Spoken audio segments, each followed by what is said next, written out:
Welcome to NCTV. This is Lou Sitzer, your host, and we're here today with Jorden Fisher-Smith, local author, retired park ranger, celebrated writer, who has recently written a book entitled Nature Noir, a park ranger's patrol in the Sierras. So welcome, Jorden. Well, thank you for having me on, Lou. It's a great pleasure. I've gotten to know Jorden a little bit in the last week or so as we've been arranging this program. And I've also had the pleasure of reading his book, which I heartily recommend. It's been praised, and as a national bestseller, it has been described as a book creating a new genre of writing, a combination of combining nature writing and mystery. And it has been described as eloquently meditative, as well as by Newsweek. He writes with about the natural world with more grace than anyone since Edward Abbey. So we're here to discuss a little bit about everything, really. We've got a broad agenda. So let's see, a little bit of a bio. You have grown up in Northern California, attended college, and in the meantime got introduced to the Park Service, and then spent most of your adult life really working as a park ranger. Yeah, I started out as a wilderness ranger for the Forest Service and firefighter in Idaho and Wyoming, and then went to the National Park Service, worked for the national parks in Sequoia Kings Canyon, and later on in Alaska at Lake Clark National Park and Preserve, off-the-road system in the bush in western Alaska, and then spent most of my career here on the west side of the Sierra, northern Sierra, on the American River, in this land that the government had acquired to build the Auburn Dam. Right, and I was really impressed with the amount of training, the amount of preparedness you needed to be, not only to be a park ranger, a law enforcement officer, but mountain climber, rock climber, a lot of physical yeah, stress. you know, Lou, I think this is probably one of the last generalist occupations in the world, you know, or certainly in America, other than maybe ranching, where somebody has to be able to fix, you know, engines, to be able to rappel off a cliff and save somebody who's fallen, to do you know, whitewater rafting, or run, in some areas, saltwater boats off rugged coastlines in heavy seas. It's a very diverse occupation depending on where it's practiced. Rangers who work in places like the Everglades or even Point Lobos are divers. Rangers who work on the northern parts of Alaska, for example, run dog teams. Patrol with dog teams still, so it's a whole bundle of skills, and generally now many of the rangers hold these skills at the level of other people who do that one thing their whole lives. For example, you have ranger paramedics who do paramedic work as well as any paramedic who does only paramedic work, but they're also teaching about nature or something else. One of the things that also I was surprised about is how many of the state parks with park rangers and recreation areas are now law enforcement officers. I'm wondering, how did that come about? Was it always the case? It really was. I mean, you know, in Nature Noir, I traced this history, my book Nature Noir, I traced this history back to its beginnings. And from the very get-go, you have these miraculous projects, these parks, where somebody says, let's save these last stands of grand redwoods, or let's save this last remaining piece of coastline, or let's save something. And that's a counter-trend to the general trend of humanity, which is really to change everything on Earth, you know, utterly. And we've certainly seen that in our time. And so those things in the beginning, for example, at Yosemite, which was a state park, in 1864, the federal government gave 20,000 acres of land in Yosemite Valley to the state of California, and the governor made a proclamation saying, this area is sacrosanct and thou shalt not do anything bad to it. And right away there was transgression. Some fellow went out in the middle of Yosemite Valley and built himself a hotel, saying it was his land, not the government's. And so by the mid to late 1860s, they had appointed a guardian, and that was his official title. The first ranger that we know of in the United States was called Guardian of Yosemite. And from the very get-go, he got involved in convincing people not to do the things that would damage the place. He made his first arrest once he got some sort of law enforcement authority from the California legislature. He made his first arrest in 1870 of two men who cut down a huge pine tree in the floor of Yosemite Valley, knowing full well that it was illegal. And that goes on in the history of national parks and state parks, that, you know, people have to be convinced, sometimes just by giving most of the time, by giving them a little information, by saying, here's why this place is special, and here's why you should help us preserve it. And sometimes by a stern lecture, and occasionally, you know, there are people who really want to do harm to either the place or people in it. And that's where, you know, the full sort of authority and danger kind of comes in. And in your book, you detail quite a few of the incidents that happened to you in the process of protecting and securing, really. Well, I hate to say it, but you know, the hardest thing was to pick them out, because after all, I mean, these are really just a handful of the literally hundreds and hundreds and hundreds of cases that we went through there. And there were some that were far more hair-raising than the ones that are in Nature Noir, but they just didn't fit into the flow of the narrative. You know, in a book, you have to serve the narrative of the book, and it has to be even. I didn't want to write a book of just a bunch of anecdotes, you know. And there have been ranger books that are just a collection of anecdotes. I wanted Nature Noir to have an overall narrative arc, and so I had to only use those stories that would fit. Well, perhaps we can take a look at Jorden at the American River. As I understand, you were responsible for 48 miles of the river canyon, approximately 42,000 acres. That's a lot of ground to cover. Yeah, I was responsible, along with the handful of other rangers who worked there, for that land. And usually, at any given time, there were 2 to 4 of us on a given shift, and so that you divide up that 42,000 acres by 2, and you get, you know, still a pretty big piece of ground. So at some point, the river canyon became publicly secured and protected, but you had to essentially push people off that. You know, it was funny, because really the genesis of this strange state park called the Auburn State Recreation Area was the opposite of protection. This land had been acquired by the government for the express purpose of drowning it beneath the largest thin arch concrete dam at the time in the world. This thing was going to be 690 feet high, as high basically as the Hoover Dam, and 4 times as wide, this massive arch of concrete on the North Fork of the American below Auburn. You can still see the foundations of this dam by standing at the Auburn Dam overlook on Pacific Avenue in Auburn today. And this was to have created a pool of water that would have flooded about 48 to 50 miles up both forks of the river, collectively. In other words, about 24 miles up each fork. It was a huge thing.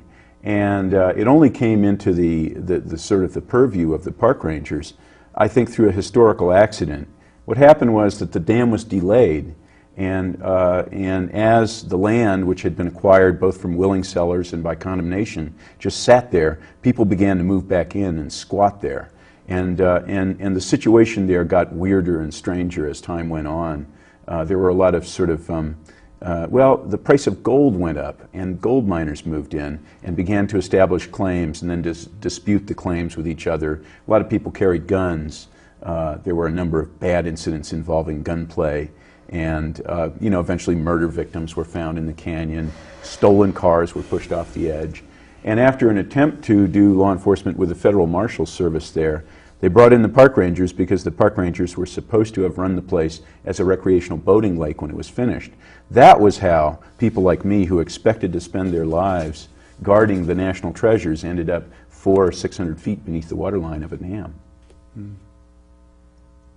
Well, perhaps we could go to take a look at the American River as we have it pictured and come back to your book in just a bit. Sure.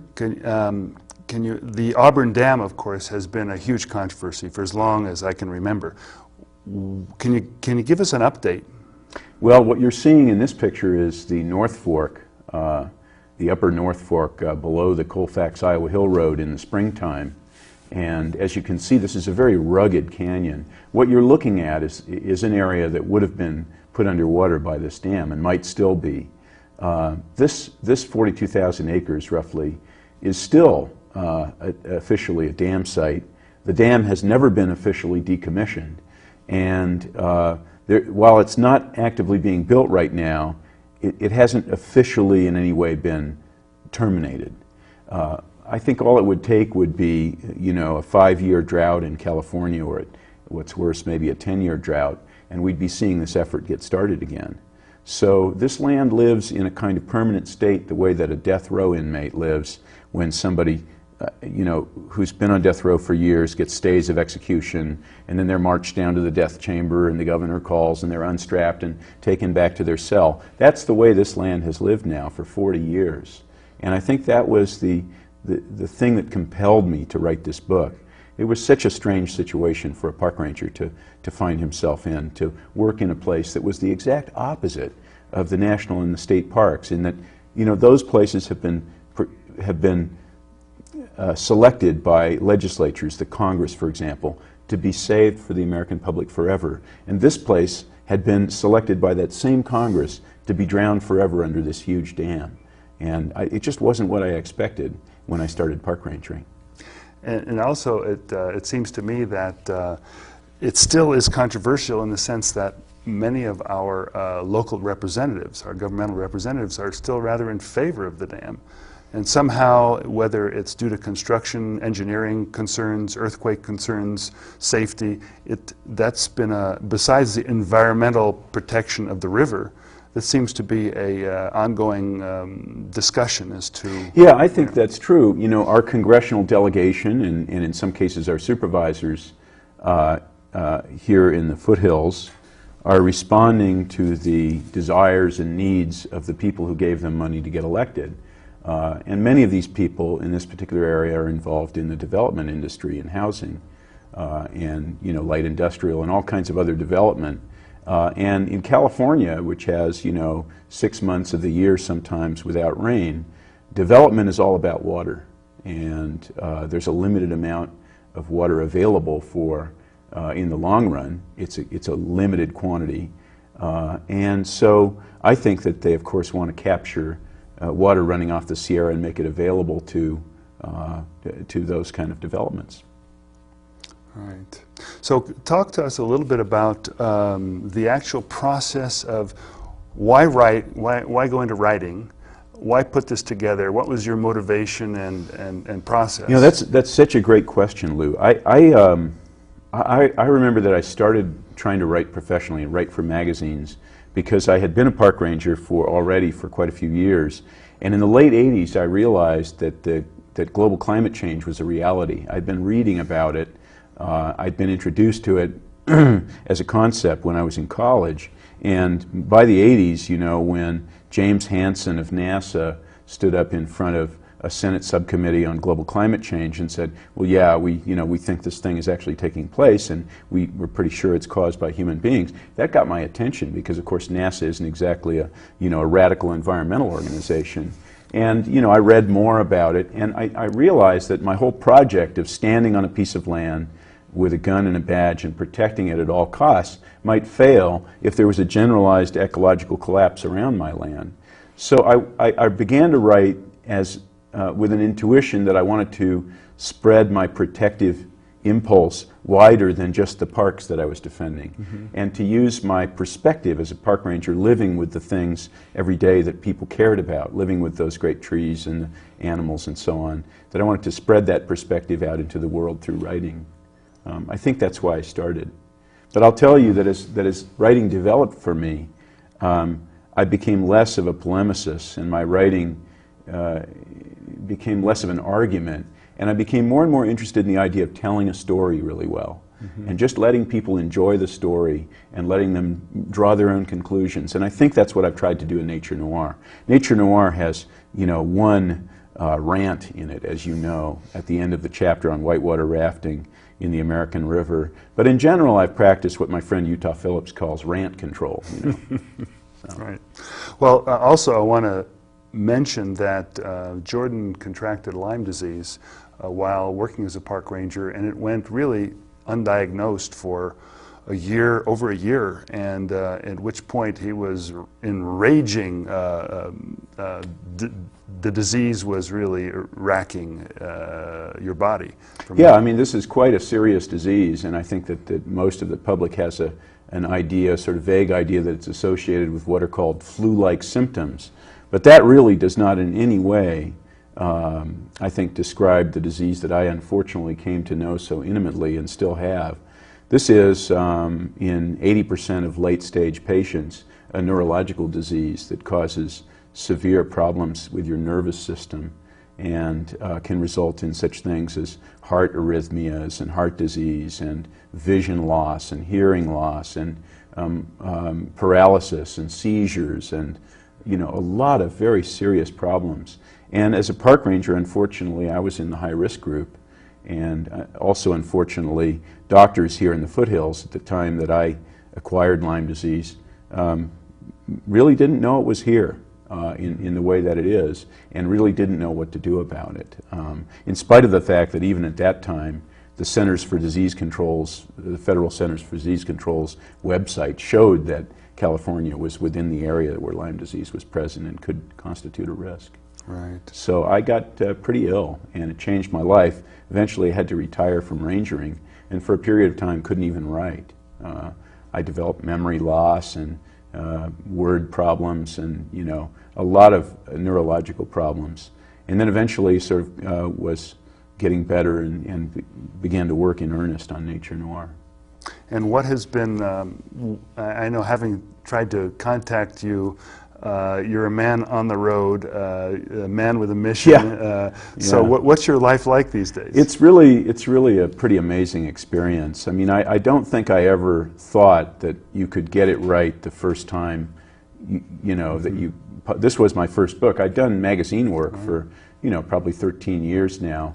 But as a first book, I hadn't, of course, expected to see this book do as well as it has. And my life has been a little bit like when I was fighting fires for the Forest Service in the falls in the Northern Rockies back in the late 70s and early 80s. They'd put you on a plane someplace and you'd be flown to some other place, and they'd drive you in, National Guard trucks to a National Guard armory where you'd be given showers, and then they'd drive you to a restaurant and get fed, and then they'd drive you in vans out the middle of a smoky forest and dump you in the flames, and you'd be out there in a place you'd never been for a couple of days with a sort of photocopied, blurred map, and then they'd come and pick you up and put you back on an airplane and fly you to another state. And after a period of time, you really didn't know where you were and where you'd been, and I've been living that sort of life, so I'm really eager to come and live back here in Nevada County. Right, rejoin your family. Yeah. Jorden has a wife, 2 young children, and a life here as well as on the road. What's wonderful, is to live in a place that so much recommends itself to be written about. I mean, I think what I've had the chance to see, and I've been to Arizona and Montana and Wyoming and Colorado and Oregon and Washington and New York and so on on the book tour. And more, I just really appreciate the Sierra and feel so lucky to be able to live here in this community in Nevada County. Well, I look forward to many more stories and adventures coming forth. But in our talks, we also mentioned wanting to support an effort that's taking place locally. Yeah, I've got this benefit reading and book signing coming up in Grass Valley on June 28th at 7 p.m. in the evening at the Center for the Arts, which is right on West Main Street in downtown Grass Valley. And the event is a benefit for and sponsored by the Friends of Sugarloaf. Now, Sugarloaf Mountain is this hill that forms the backdrop for Nevada City. You can see that in this photo, how Nevada City is nestled in the hollow beneath this wonderful hill called Sugarloaf Mountain. And off to the right, just out of the photo, is the Manzanita Diggins, that sort of area of hoodoos and cliffs, just outside of town as you drive up Highway 20 on your left. And a lot of us here in town have been concerned because we've seen a number of proposals come up now for building, for example, an elaborate hotel complex on the hill or a 70-acre housing development. And you know, Nevada City is often described as one of the best preserved gold rush towns in the whole state. And I think it's really sort of a fundamental of our tourist industry that the town is as great as it still is. But I think it's great because because it's a little town nestled in mountains and not in the middle of a thing that looks like Citrus Heights. So a lot of us are really interested now in purchasing this area as a green belt for Nevada City. It's true now all over California and other places that unless you actually go out and save a place, that it will eventually turn into something else. You can't rely on a place being as it is just because it's there now. And luckily, the city has come into, through a grant, almost $500,000.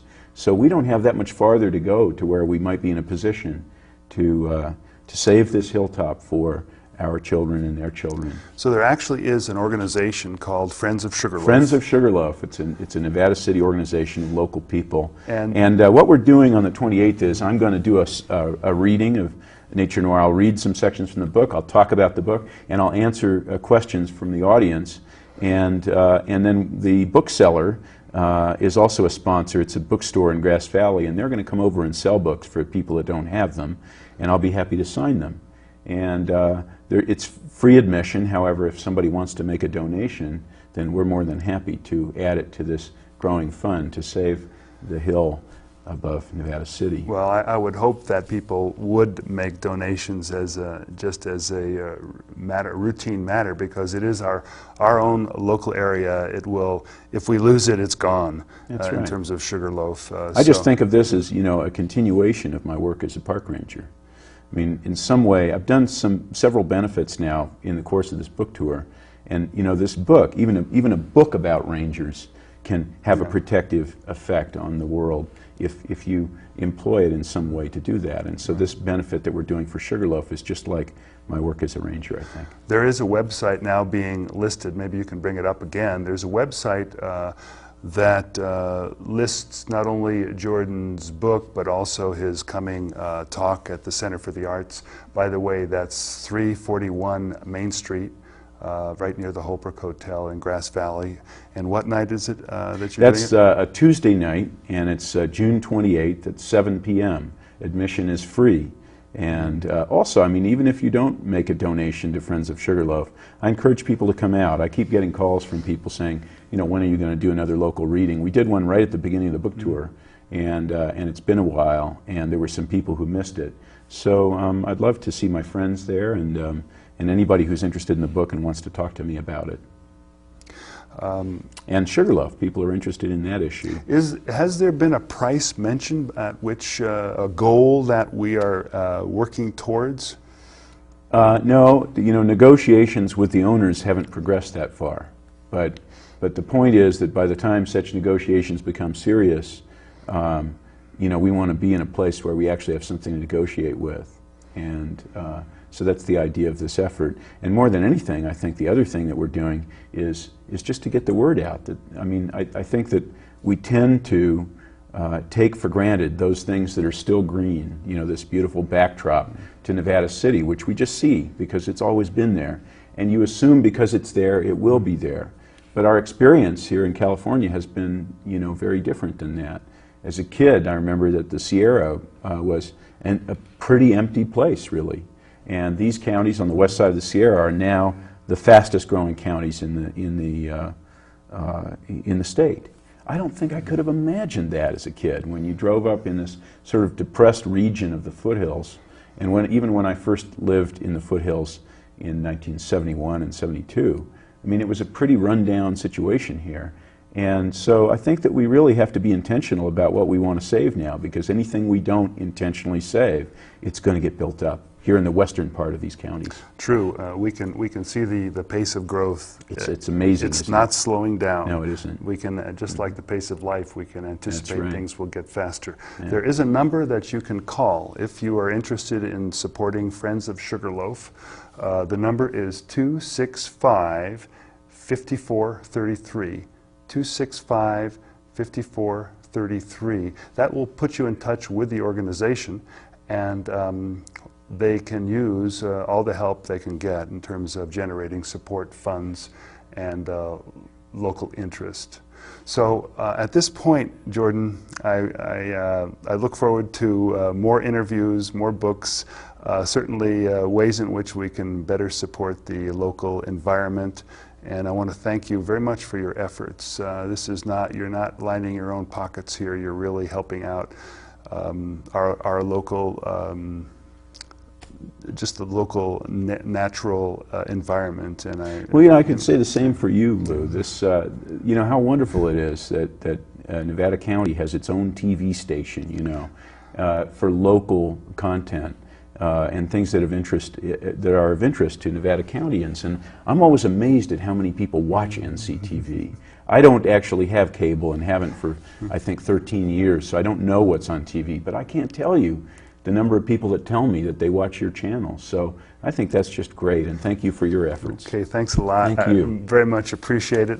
I like the plug, and I'd like to thank viewers. You'll be seeing a lot of this program because it's an important one, and please tune in to NCTV again. Thanks for your interest.